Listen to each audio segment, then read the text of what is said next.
So unfortunately, 3 weeks ago, I got the sad news that the event out in Greece in Athens was going to be cancelled. So the team at the World Outdoor Gymnastics Gala, they sent me the email.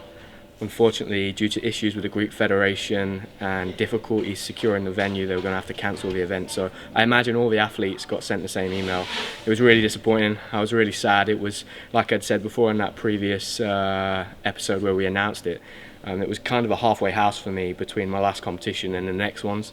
So it was a good little marker for me to work towards. And I had put quite a lot of work into learning that routine and obviously learning the squat dislo. So it was quite sad, and I just think for gymnastics it would have been a really cool event, and the concept was so exciting.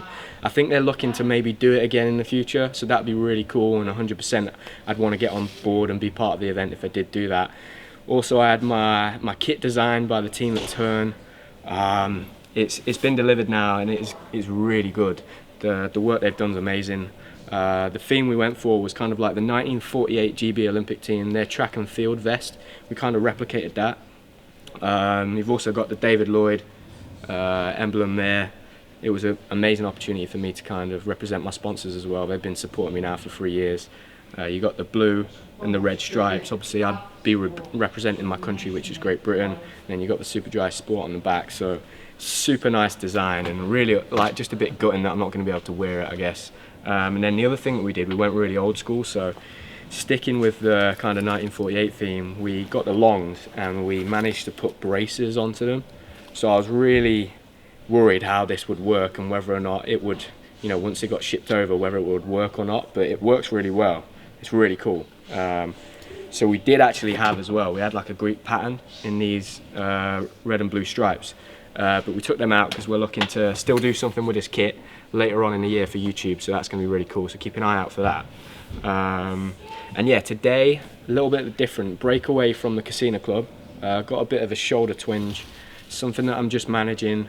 Taking it easy today. Tomorrow I want to do a really good session before the weekend. Yesterday I really struggled. I pretty much had to write off the whole session yesterday with the shoulder, so just resting that up. And we're going to look at high bar, doing a routine in the kit because I want to wear it and see what it's like, and doing my basic routine. Now this basic warm routine I've been doing throughout the whole of my career, something I've done since I was a little kid. And you'll notice in my gymnastics, I think that there's a real heavy influence of kind of Russian and Soviet gymnastics in there. Obviously Sergey's been my coach since like 2001, and he's a product of that system. And then when I was 15, I moved to train out at Loughborough University, and I trained with two Ukrainian guys, Ruslan and Yevgeny.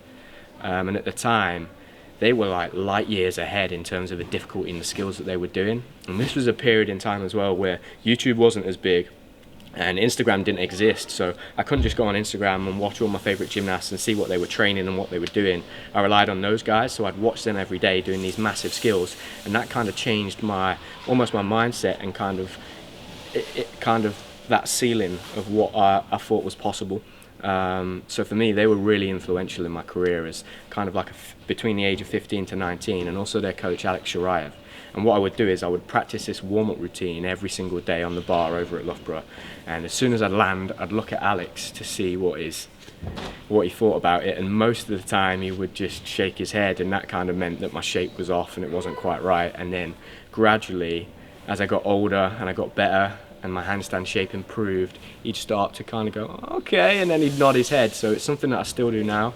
It's kind of like my bread and butter of all my gymnastics. I really believe in, being able to do perfect basics and having solid foundations. It's something I still do to this day at the age of 26, and that's what we're going to look at today.